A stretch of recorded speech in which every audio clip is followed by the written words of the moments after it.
Yang juga menjadi sorotan, saudara, di tengah gelombang protes pinjaman online untuk bayar uang kuliah, Institut Teknologi Bandung atau ITB tetap melanjutkan kerjasama dengan perusahaan Techfin Dana Cita. ITB menilai tidak ada yang salah dalam kerjasama dengan Dana Cita. Pasalnya, opsi peminjaman untuk mencicil uang kuliah tunggal via Dana Cita tidak diwajibkan kepada mahasiswa.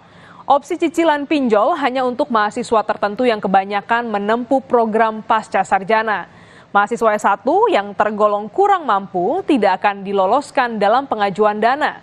ITB juga membuka peluang kerjasama dengan lembaga non-bank lain. Hal tersebut dianggap sebagai sebuah inovasi dan kemudahan untuk mahasiswa. Di mana memang sudah dibicarakan bahwa teman-teman yang 180-an orang ini akan mendapatkan pendaftaran yang khusus, karena memang pendaftaran kita kan sistem agak sulit untuk di backdoor ya, karena kita sistem harus jalan, sehingga memang kita tunda pendaftarannya. Tapi itu adalah kesepakatan yang sudah disampaikan di pertemuan rektor dengan mahasiswa.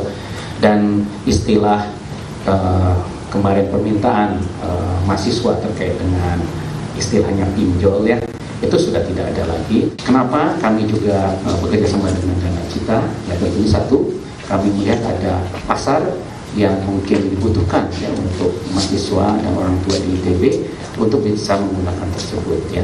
Dan kami justru dengan bekerja sama, kami lebih yakin daripada mahasiswa itu meminjam secara online ke tempat lain yang justru kami tidak bisa kendalikan.